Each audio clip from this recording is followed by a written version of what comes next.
Welcome, everyone. I'm Kate Fisher. I lead global health and wellness at Cummins, and I am also a caregiver. And today I am joined by Dr. George James, who has been with us before. Dr. James is a licensed therapist who specializes in relationships, and he is CEO of George Talks, which is a communications and consulting company.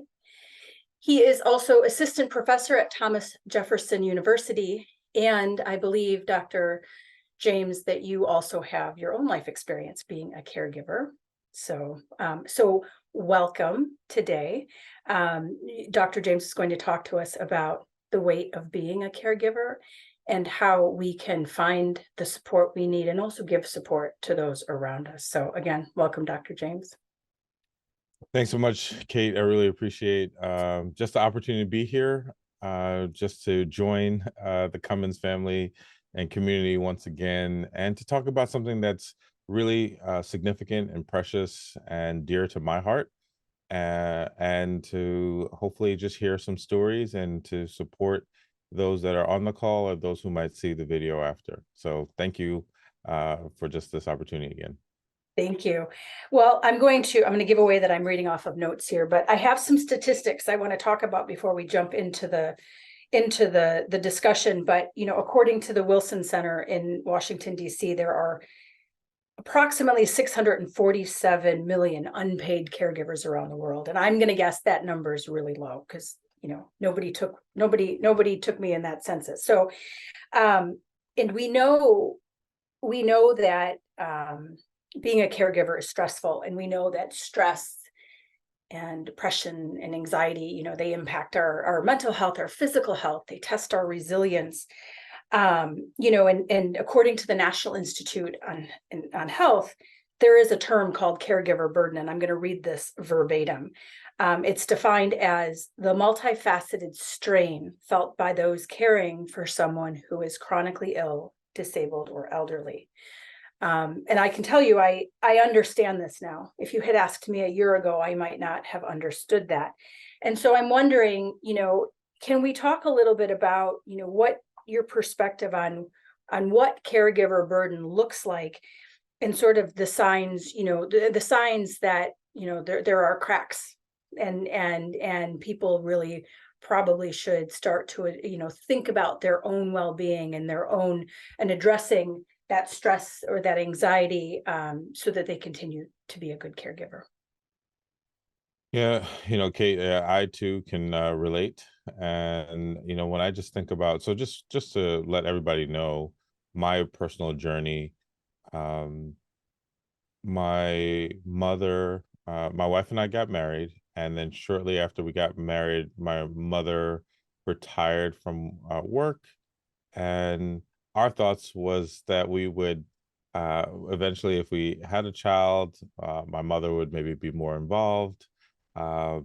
She loves kids and loves the thoughts of kids, and always I was the only child for my mother, and she always wanted a girl as well. So our first child actually is a girl, and so we thought it would be just perfect. But it was around then we started to see signs of dementia. We started to see my mother repeating herself, and that ended up being a probably 10-year journey plus that we went on with my mother, and from moving her from where she was into our home, and at the same time my dad had his own health issues, and so moving them both in the house. And I think when we talk about caregiver burden, I think the weight of seeing his wife go through this, and my dad loved my mom. I think that he respected her and saw her as probably the strong one in the family. And seeing her go through that, I think, was so heavy for him that it impacted him, and he ended up with dementia. Oh my God. And so we ended up caring for both of my parents as they were going through their journey with dementia, various ones. My mother had Alzheimer's, my father had frontal temporal dementia, and it showed up differently.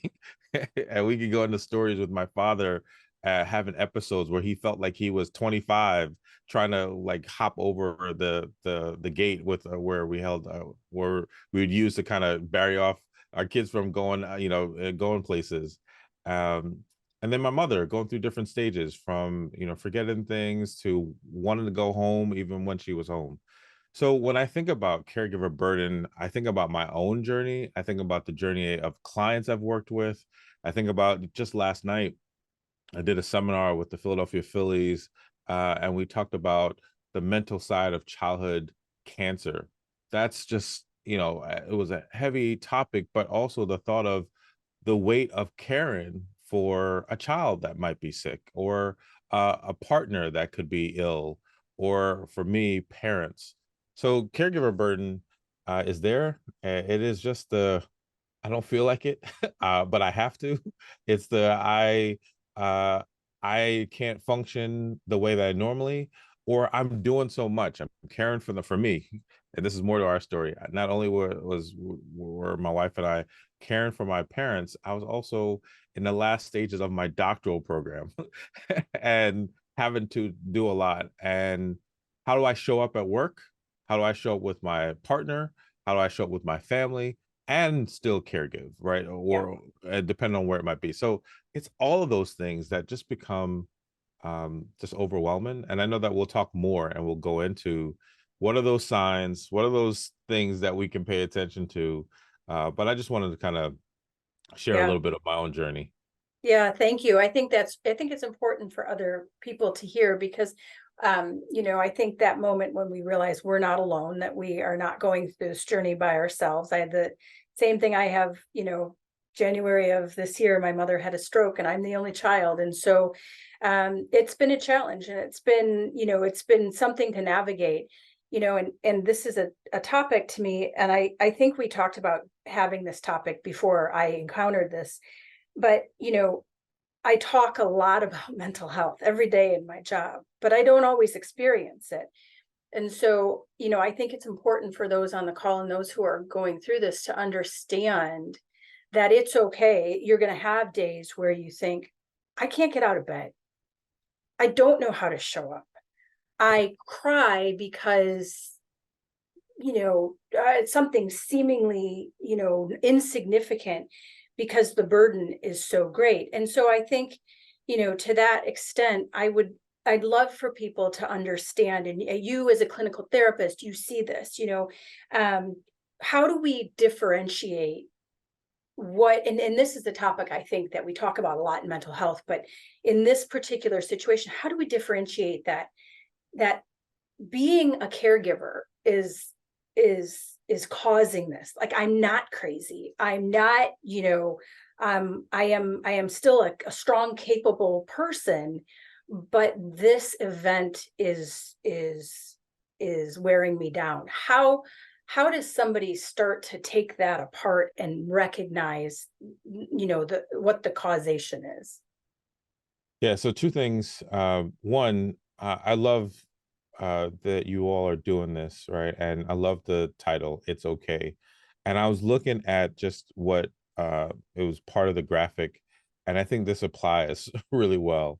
That it's okay to be anxious, happy, sad, relaxed, frustrated, optimistic, stressful, or hopeful. And I think being a caregiver, you feel all of that. You feel every bit of that.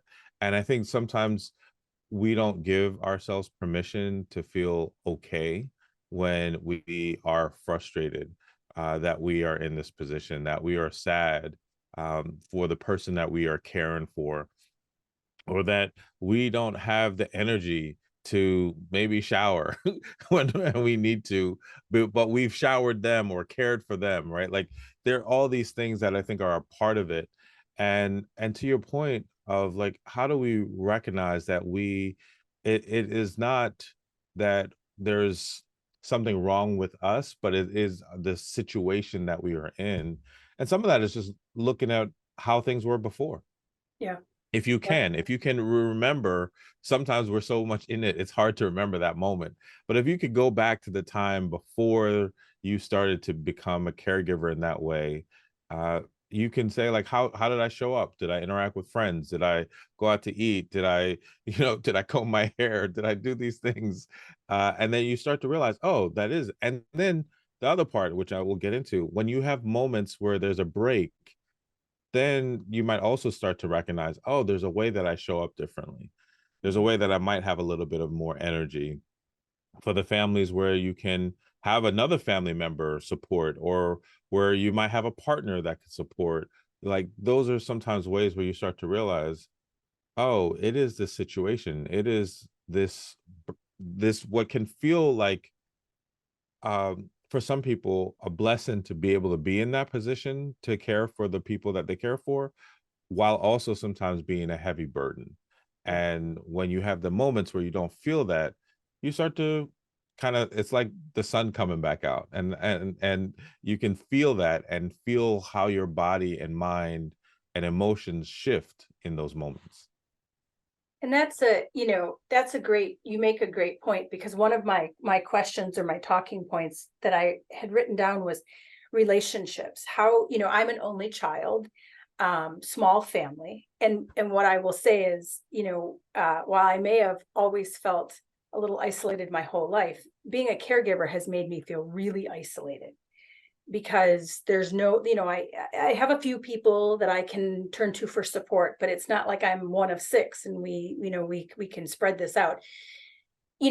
How do relationships help us? I do have relationships. I mean, I have a great work team that is a ultimate safe space. I have friends, I have an extended network. How does somebody think about those relationships as a tool to bear that burden? I think it's so important that we do that. And, as you mentioned, as yourself being an only child, and I was an only child as well, especially, I have a sister, but in the household I grew up, I was just myself and my parents. And so when they were ill, it was mainly and I was grateful that I was married and my wife was able to partner with me in that. So when we talk about relationships there, and then when I think about like extended, like, my mother-in-law had just started to live with us. And so there's a way that there was lots of people to care for, but there's also lots of people there. And I think about, which I will talk a lot about, taking breaks. And what does it mean to take breaks? And how do you take breaks if you don't have the relationships? And I think that's why it becomes so important. And I remember moments where I could take a weekend away and my uncle would come, my father's brother, and spend time with my parents. And I'm so grateful for that relationship. um, when you talk about work, colleagues, being able to talk and share. The other relationship that we developed was that we went to support groups, and sometimes being able to find outside folks for us, that maybe didn't know us, but understood our situation. That felt great. And in particular for us, we were dealing with, sometimes when people are caregivers for folks who are dealing with dementia, sometimes you might be at an older place in your life, but it can also happen to you when you're younger. So we went to a group and it wasn't the best fit. And then we found a group that was for folks who were in their 20s, 30s, and 40s, which was us. And we were in our 30s. And that was a good fit. So building a relationship with people who understood. So that would be my encouragement, whether it be at work, whether it be family. And even though we mentioned about being only children, I've worked with so many families where there's multiple siblings, but it still comes down to one person who Yeah. does all the work. I see And that a so lot in the chat. I'm watching the chat, and I think, and I guess that, I don't want to say it makes me feel better, but you realize that you're even more not alone, that this is definitely something that people experience. it says so much when we go back to caregiver burden, it just says so much about how people deal with it. Some people are so overwhelmed, they run away. Yeah. Right, they or they can't, it's so hard for them, it's overwhelming, or how they deal with tough moments, versus there's usually somebody in the family that is the go-to person, whether they want to or not, and it ends up on them. Yeah. And so building relationships is so important, and it helps because we need to take care of ourselves. And we'll talk more about that. But it's hard to do that if you don't have connections and relationships with other people. Well, that is, before we go too far, I am remiss because I was supposed to tell everybody in the audience that we have, at the beginning of the chat, we listed a caregiver resource link, and we will put it in there again before we're done today. So if you are interested in accessing that material, please do so. But you take me to one of the other questions, which is about self-care. And since we started It's Okay, we dig deep to think about things that we can talk about, and self-care comes up everywhere. And I think it's become a term that we hear a lot, but not everybody knows what it means. Like, I think about self-care, and and although I do this mental health program, I'm the worst meditator that who has ever lived. But so I'll read like, okay, you should meditate. And I'm like, oh well, okay, that's not really my thing, right? Okay, go to, I could go, go to the spa. Like, that doesn't actually necessarily relieve me, And so from a larger, broader perspective, like how should people approach self-care, particularly in this situation where you may not be able to, take a weekend away, or, you might not be able to afford a vacation, or you might not, what does self-care really look like for people? Hey, Kate, I'm so glad that you highlighted, that self-care, one, it looks different for many of us, and that some of the things that we say are self-care doesn't always like feel like it works, or it might not be your thing, right? Like going for a spa day might not do the thing for you. You might like, yeah, that was a good massage, but like I still have all this stuff I got to do, or I might not be able to afford it. These are just, real life situations. I what I've gotten to when I think about self-care is that sometimes it's just being willing to try it. Mhm. Even as a mental health uh practitioner, when I really started to learn about mindfulness, I was like, I mean, this sounds like for the birds. I mean, like, come on now. Like, I'm gonna be breathing. Like, I get the breathing part, but I'm gonna be, listening to somebody tell me what to do. I mean, it just sounded like, no, I don't want to do that. Um, but as I leaned into it a little bit more, I would say I'm not like the huge enthusiast about it, but I've found ways to make it work. I've realized that there is a significant impact in just breathing in moments of being overwhelmed and taking that time. And that's a moment of that's a way of self-care in the moment.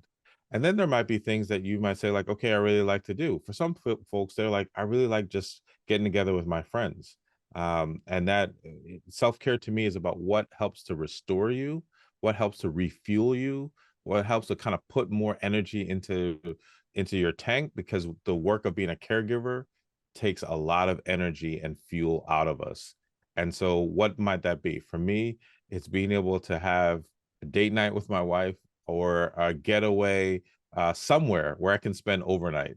But for others, it might be we decided to barbecue and have some friends over, or we decided to, some folks it might be, I need the house to be clean.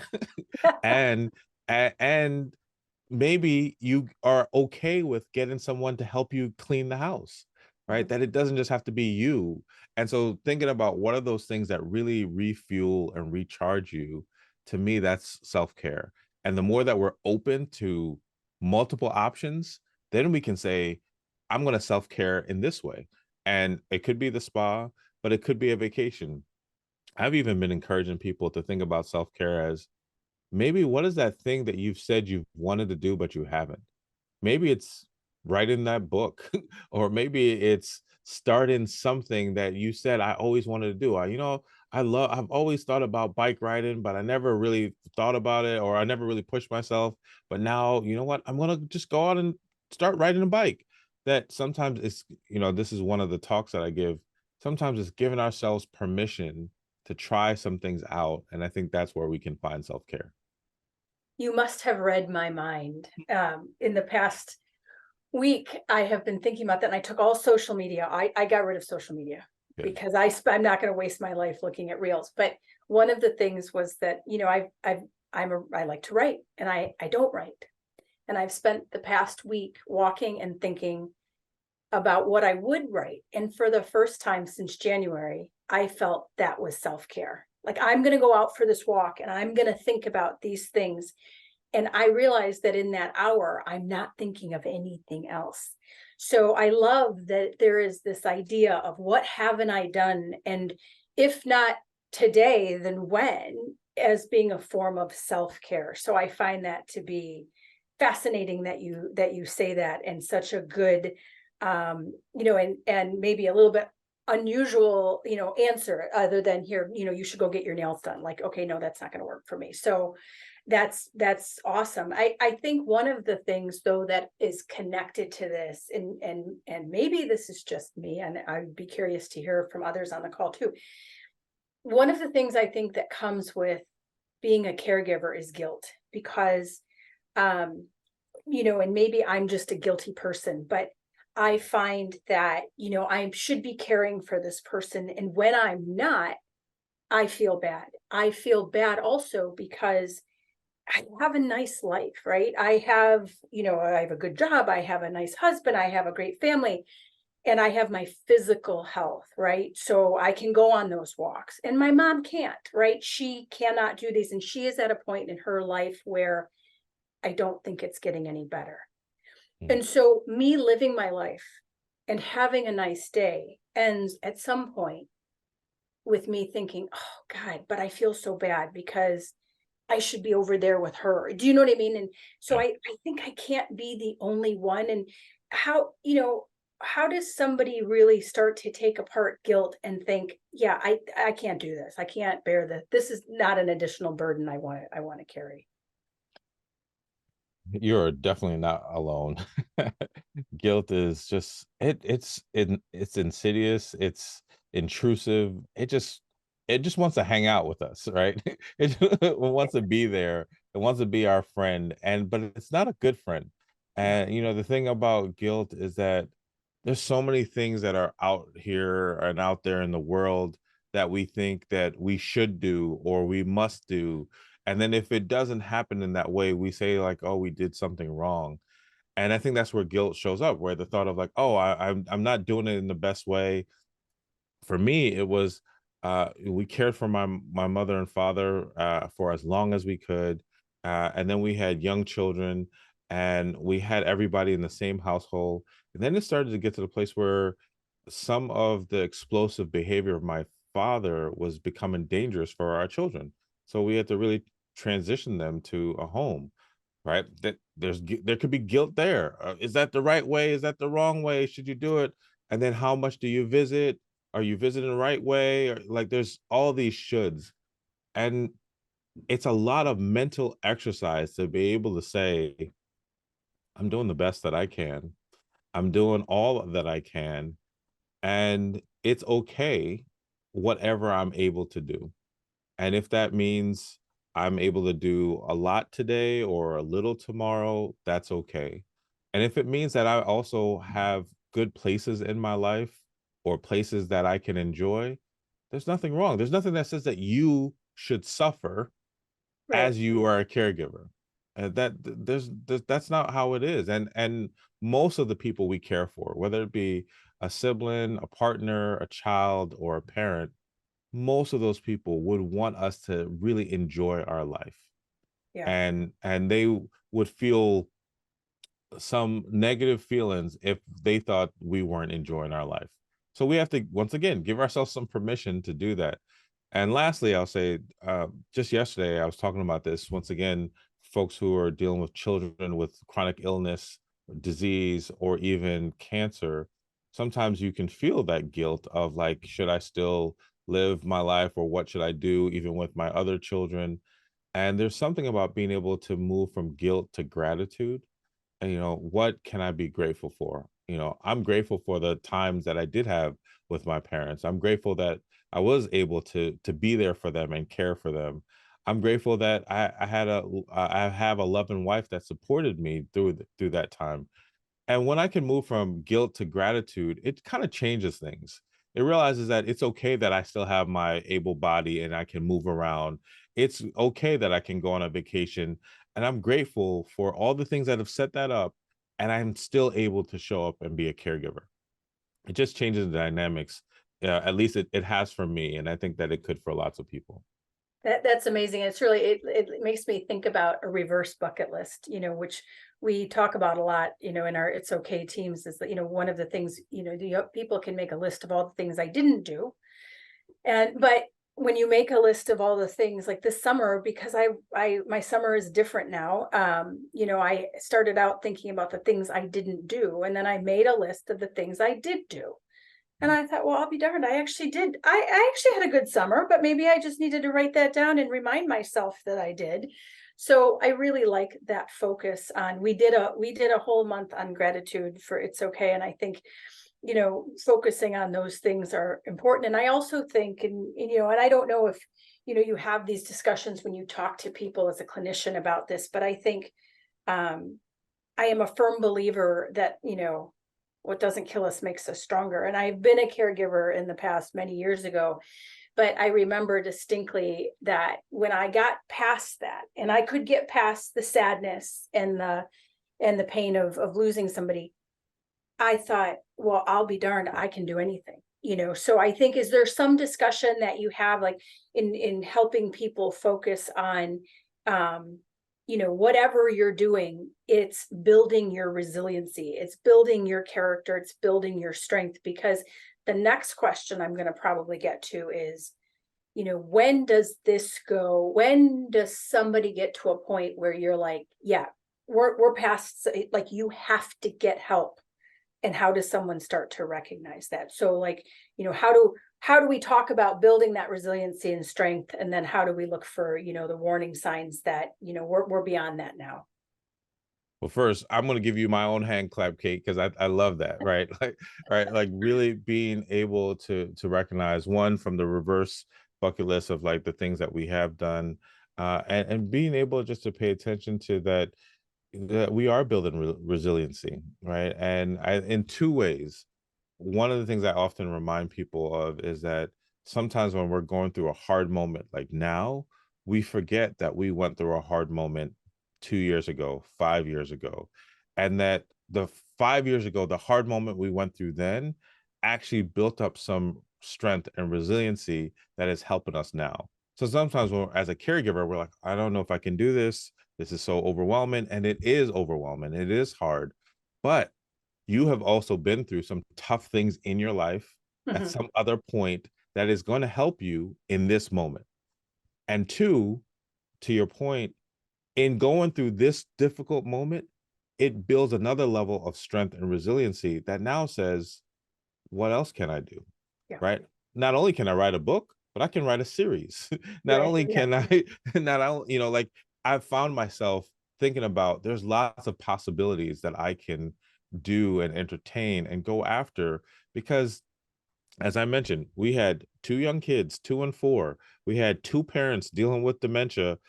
We were I was going through my doctoral program and working about 60 to 70 hours a week. I don't know how I did it, and somehow we still went on a vacation. And in that, I'm like, if we could do that and have support and have uh, the guilt and have all the other stuff, there's more that we can do. And but we have to remind ourselves to actively be in that mindset of saying there's possibility. And lastly, to the other side though, sometimes we don't realize that as much as we are given as a caregiver, it is actually impacting. I mean, we've seen people, and you all might say this, that you've seen people age, you've seen people walk slower, you've seen people function differently, and they're not fully aware of it. And so sometimes it's being able to recognize things are different for me.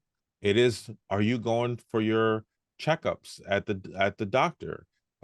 Physical checkups, emotional checkups. Are you doing those things? Because sometimes as a caregiver, we put off those things and we're not being up to date with our own numbers and stats and things that we need to take care of. And so that becomes really important. And that's where it leads to, if your numbers are, if you haven't been to the doctor, you got to go. Two, if you have and there's some things you need to take care of and you're not, you need to go. If you find yourself feeling sad and low and depressed and your appetite's off, your sleep is off, you need to see somebody. These are the things that I think are signs that we need to get some help now. Yeah, and that's great. And as in our resource list, for our participants on today's call, we do have all of our EAPs listed. And I think that's really important for everyone to sort of keep on hand for those moments, particularly if you are a caregiver. Dr. James, that one of the questions that came to mind too is, I'm talking about this today from the perspective as somebody who is a caregiver, but I think as we think about mental health, we're always thinking about how we can, even if we're not impacted, how do we support others? And I think a question that people often have is, how do I support someone? So, I don't know before I was a caregiver, right? And if I had a team member who was in that situation, what do I say? I don't want to ask too much. I don't want to intrude. So then we don't say anything to those people around us, or we don't want to say the wrong thing, or, how should someone start to think about approaching, or not approaching, I want to not say the word approach, but supporting those around them, whether it's at work, it's a friend, it's, someone in your family or your social circle. What's the best way for someone to help bolster somebody who might be in a caregiver role and really feeling the effects of that stress? Yeah, it's always important to have allies, right? No matter what we're talking about, no matter what the topic might be, no matter what the situation is, it's so important to have allies, people that we can count on, people who we know can be there for us, people who can have our backs in those situations. And, for me, I feel like I've become just more aware and sensitive to what people might need because of my own journey that I was not as much before that.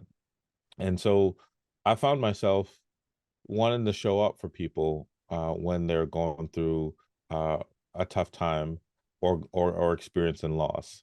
And I'll start there. Sometimes we don't know what to say if someone has lost somebody or there's a medical issue or concern or that somebody's going through.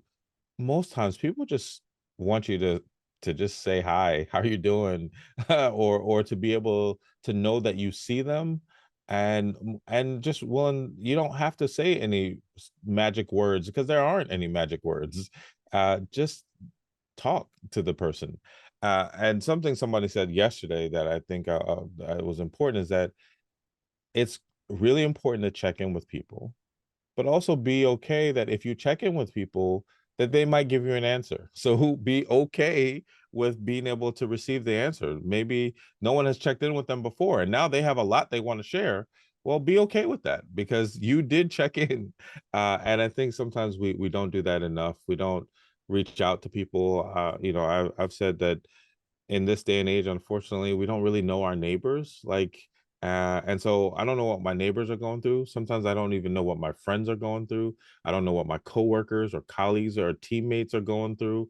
And so sometimes maybe it's that after work event. Hey, can we, go get a bite to eat? Hey, can we check in? Maybe can we go for a walk this weekend? I just want to see how you're doing. That goes a long way to know that somebody sees me, cares about me, and is thinking of me. And because of what we've gone through, I've tried to be better with just doing that with other people. I don't always get it right, but I know that it's in my heart that I want people to know. I know it's not always easy, and you can feel alone and in a space all by yourself. But I/we are here. That's great. That's awesome. I think I can tell by the comments and the reactions that we have a lot of people for which this guidance resonates and can be helpful. I do know we have a lot of questions. We gathered questions before the event, and we have questions coming in now. So Megan is going to man the Q&A portion of this and come at you with some questions from our participants. Yeah, thank you both so much. I think even just in the talk so far, I've had so many goosebump moments where I just feel like it resonates, and just I really appreciate this talk, and I know a lot of our participants do as well. Shifting to some of our Q&As, we'll start with one, and there's one, and I'll probably try to summarize and kind of bring in a lot of questions at once, but we're talking about boundaries. So even thinking like Dr. George, when you're talking about maybe your parents living with you, and like, and maybe even caring for a partner that's living directly with you, and setting those boundaries, saying, hey, I need some space. You don't need to go everywhere where I go, but even if that you can't communicate that back. So can you talk a little bit about how to set boundaries in a really productive and also kind way with those that you're caring for? Yeah, Megan, when you are bringing that up, I think about sometimes being a caregiver doesn't always bring out the best in us, and sometimes we don't advocate in the time or way we should. And so that's why boundaries are so important, right? So being able to say, hey, I need space, or I'm going to take 5, I'm going to take some time on my own, or being able to set up the things that might support the boundaries.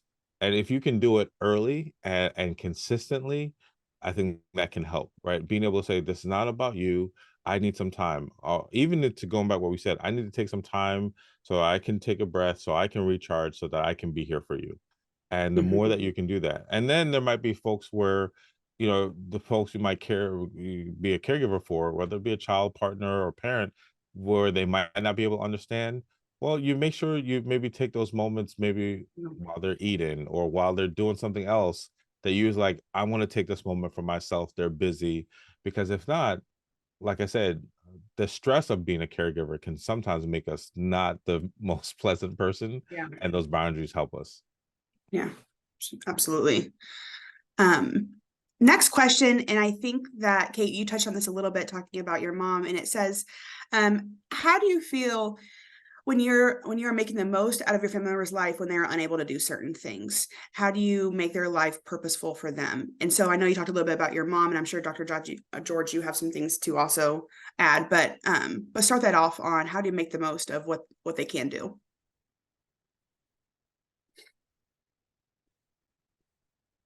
You want me to start that off, or for Kate? Yeah, please. Please. Yeah, sorry. I think about, so I'll just start personal. I think about, so I grew up in a Christian household, and my mother was very active, and her faith was just so important to her. Music was so important to her. So every time I went to go visit her, I would play a song or multiple songs. I would pray with her, because that was important for her. To me, that was meaningful for her, and it's also meaningful for me.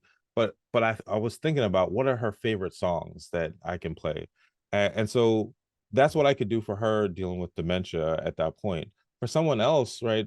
You might think about, they might say like, no, I want to feel like I'm still living life, like I'm sick or ill, but I still want to have fun, or I still want to go out, or I still want to, then you do that, right? Sometimes people feel that just because you're a caregiver that you have to like treat them with like, with gloves, and be like, really kind of uh thoughtful about everything, when sometimes they just want to get dirty too. They just want to be in the mud or whatever it is. So allow them to also just live their life as much as possible. Now, they might not be able to do it for long periods of time, but let them enjoy it. And so you find a way to meet them wherever they might be. Yeah, no, that's really good. And I think this next question may come back around as boundaries, but question that was submitted prior to the event. So it says, how do we feel not taken advantage of by those that we're caring for? This person had said, I'm the only sole source of transportation for my aging parent, and they want to be taken places on a whim. And how do we address those boundaries when the parent wants to be taken everywhere that my family goes? So thinking about vacations, events, maybe out to eat, etc. Yeah, so that's where, once again, being able to say no is important. Being able to set up some alternatives, and that might be being able to think creatively, being able to say like, okay, am I the only transportation, but is there any other way of transportation? What we were fortunate to find out was that in our community, in our county, there were transportation services that would come and pick up people and bring them to certain places. Now, that might not be the desired way, but that could happen every now and then. And I think this really goes back to the part of feeling guilt. Sometimes if it's a family member, we feel guilty saying no. And sometimes they're not really paying attention to that they're creating some level of guilt, and they just maybe want to be involved.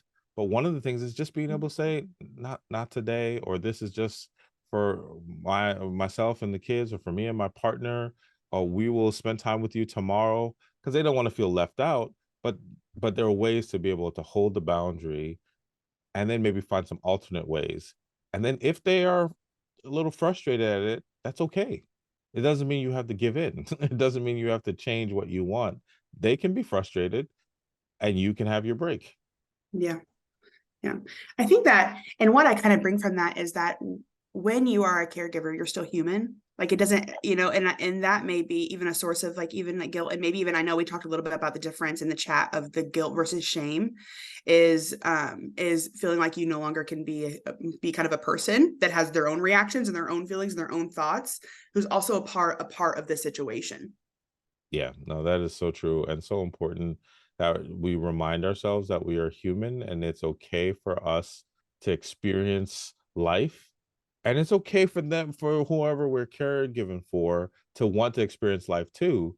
It just doesn't mean we have to do everything for them to do that. Yeah.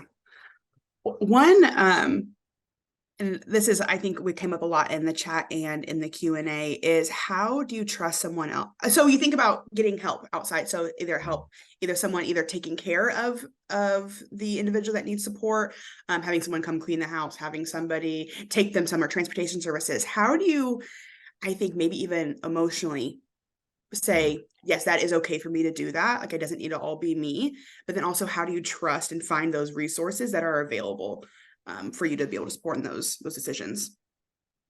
I'd say one of the things we haven't said so far, but I think happens for lots of folks, is that sometimes our own values, or the way that we grow up, we have told ourselves that we have to be the one to care for our family member. And that if we are not the one, we are doing something wrong. And all the way to where I know people have really changed their entire life, or given up their lives in what they do, or their work, to be able to be there for their family. And I think that's great and noble, but sometimes it does come at a cost, right?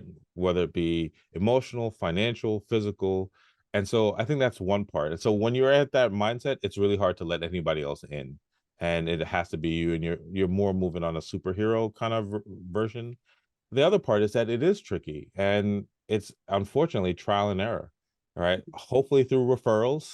Like if you go to the support group, or if you're talking to other people, you might get some answers or thoughts from those people, which we did.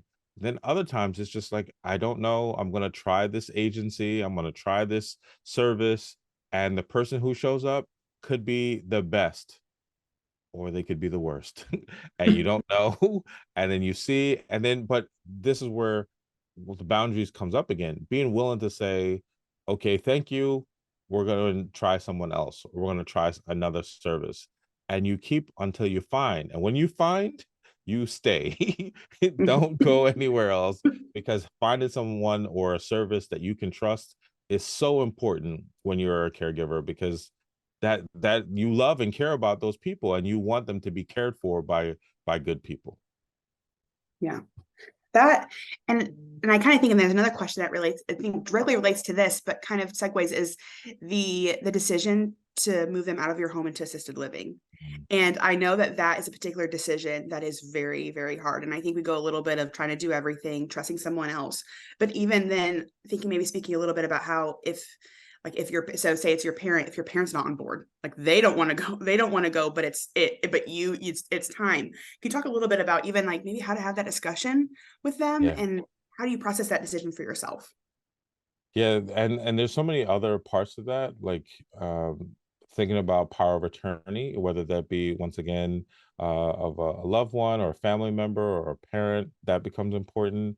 I've even, heard situations where sometimes you could be involved in care, but maybe you're not the next of kin, or you're not the one who can make decision make. You want to, these things become important as you move further down the road.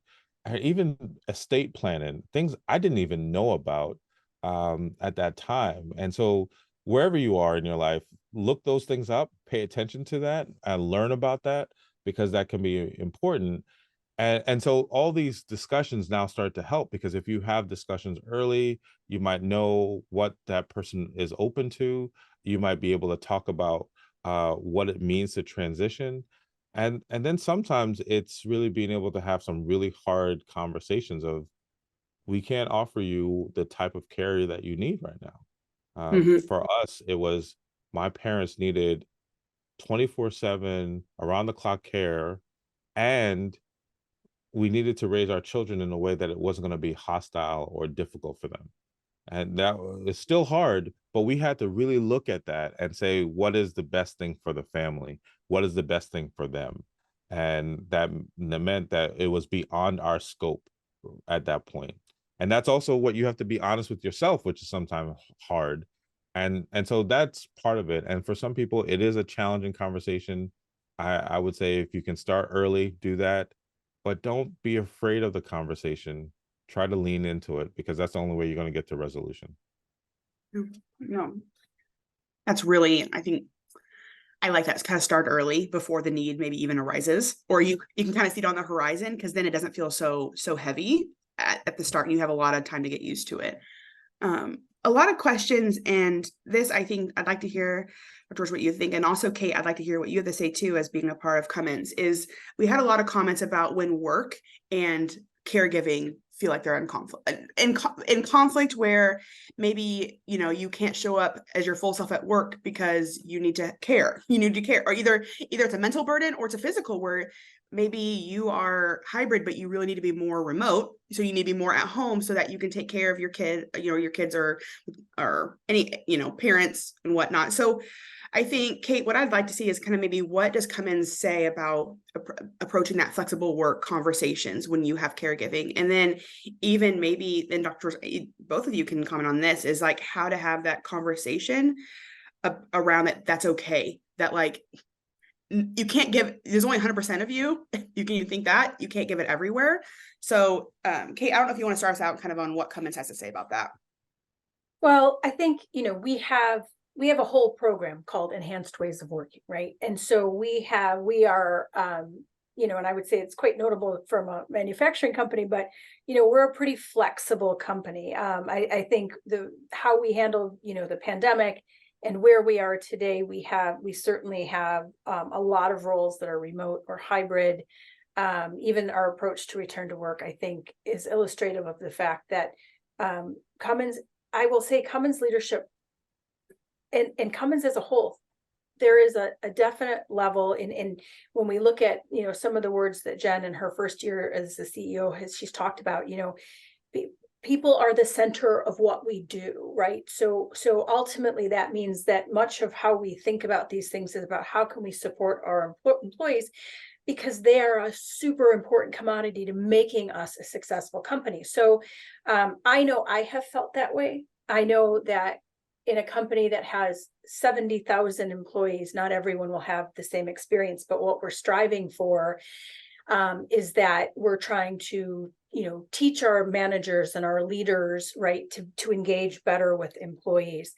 And I certainly have felt supported. I would say the people around me that have gone through situations like this have felt supported. But I think what's really important is that, you have open dialogue with your manager to say, here's the situation I'm in. Because there's no, I have a team of people. If somebody's performance just dropped and I don't know why, well, that's kind of a hurdle we have to get over. But yet, if you come to me and say, I'm experiencing this situation, we can work to find some sort of a remedial solution that will help support you, because I don't want to lose you. And so what can we do? I want you to be part of this team. I think you're a valuable person. So having that discussion with your manager, having that discussion with HR, if your HR support, if you feel that you can't talk to your manager, is important. I think, like I said, I think we have excellent EAP programs that, there are resources available there too. And then understanding our leave programs, if it gets to that. So all of that, I would say, is talk about it, right? This is why we did It's Okay. We wanted to normalize discussions around these types of things. So I would say, if nothing else, it's okay to talk about it and say flat out, here's what I'm going through. How can you help? I love that, Kate. And with a lot of the work that I do with businesses and organizations, especially around psychological safety, that's part of it, right? It's being able to say it's okay to come for us to create a culture, a community where we can talk. And there's two aspects, or I'll share two sides of this. If you go and talk to your manager and your manager has created an atmosphere, or your team lead has created an atmosphere where you were to say, hey, my son or daughter's in their senior year, and they're playing a sport and I want to go support them this year, then we would make adjustments around that, right? We could say like, look, okay, you show up, you find a way to do your work, but yeah, tell me how they're doing and we'll check in about that. We understand your goals leading into the year. Same thing, if you were to say, hey, my son or daughter is dealing with an illness right now and I need to show up for their treatments, then hey, let's figure that out and work that out, because and then I want to check in with you. How's your son or daughter doing? Right? That becomes, once again, if people are the center, we are saying that we care about you and we're looking into your well-being. And definitely use the EAP, use all the resources. I've worked with so many folks, through executive coaching and therapy, where they are not using the resources their company or organization has given them, and you miss out. Like, use the resources because it can help you, especially when you're dealing with a challenge or having to be a caregiver. Using the resources is a really good point. Using the help that's provided and knowing where to find it. And hopefully for all EAP services, I know we provided a information guide for this session. If you go to mentalhealth.cummins.com, you will find all of It's Okay materials and also EAP list. So please utilize that. I know we have 7 minutes left, but one thing that came up in the chat is when caring with others, sibling issues arise, and sometimes that's detrimental. Sometimes that's just, always maybe continuous arguments over who has responsibility. What I know we said earlier that usually, there's one point person and that's a really heavy burden. So can you talk a little bit about how to navigate siblings? Yeah, so with siblings, what happens is that the way that you function kind of growing up is the way you'll function a little bit when you're older. Who is the silly one? Who's the serious one? Who's the kind of rough around the edges? Like, all of that can happen, especially when you're in the role of being caregivers. And so ideally, it would be great to be able to have a family meeting to discuss what's possible, who can support physically, who can support financially, who can support by just time, and being able to even map that out and being able to say, to share the resources that you have within the family. But a lot of families struggle, and this is where sometimes we don't think about, that's where you can go get help. That's where you can say, let me reach out to EAP, let me reach out to a therapist, let me reach out to someone who can help us navigate this, because we're all stressed and overwhelmed and concerned, and sometimes it doesn't bring out the best part of us. But when siblings are able to work together, it does make the burden less, and it allows there to feel like it's a team. And when you feel like you're a part of a team, you don't feel as alone. But when you feel like you're the only one, and you feel all the other teammates are just kind of somewhere else, that can not only be heavy with the caregiving, but also create some resentment. And that's just not a good combination. Yeah, absolutely. One, and the question is in a comment, maybe it was, sometimes when you're a senior employee, you feel ashamed to ask for help. And I think in that particular situation, I think could also streb onto, sometimes you feel ashamed to ask for help. Even the company's resources, you feel kind of ashamed to ask for help. You feel ashamed for setting those boundaries. Can you talk a little bit about, I know we talked a little bit about guilt, but also that feeling of being ashamed? No, I think that's so great. And one, I just want to shout out Kate and your leadership. I think like you not only being able to really champion this program, but to be here today and to talk about what you have. I think that's an example. I think leadership is a majority portion of leadership is being an example, and being able to say that I know people in this company who are at all levels have been able to use the resources. So I can also do that. And then if not, I can reach out to let me send a message to someone I know. Let me send a message to Kate or somebody else and say, hey, I am going through a tough time. I'm even feeling a little shame around using the resources. And you will probably get tremendous support saying, no, lean into it. That's why we've established these programs, because we want you to be at your best. Like that's a part of it. We want, because when you're at your best, then the company can be at its best and it just all works together. I think also sometimes, there's this thought that we have to figure it out on our own. And look, I'm a therapist. I've been in this field for lots of many years, and it was hard to really deal with um, my parents going through dementia. It was hard trying to find a support group. There was a part of me that didn't want to do it, but at the same time, I couldn't figure it out on my own. And my wife and I couldn't figure it out together without some help and support. And it did make it easier. And it built up once again that resiliency. So the shame comes when we just let it build and fester versus finding someone to communicate with. And as a leader, when you do that, your team and the colleagues will support you.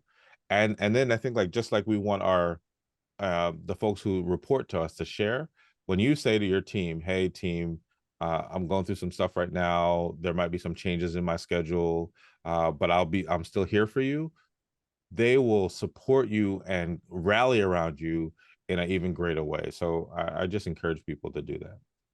Yeah. And what an incredible kind of team atmosphere too, to work in. I know we have 2 minutes, so I think it's time maybe to round up the talk. Thank you. So thank you, Dr. James, for doing this today. And I think, one of the things, we didn't get to all of the questions, and I know that we historically will gather the questions, and if we can come up with answers and distribute them. So to the best of our ability to do something like that, we will. This session will also be recorded for future viewing.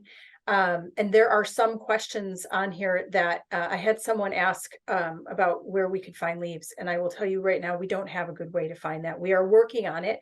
We have the Empowering You site, which has right now a lot of our health and wellness information, and we're building that out to be all of our total rewards information. So I encourage people to check out that site on the Cummins Connect site under HR. And if you have questions, reach out to your HR person. You can reach out to me or to anybody on my team. We will get you to the right resource if we don't have the answer for you.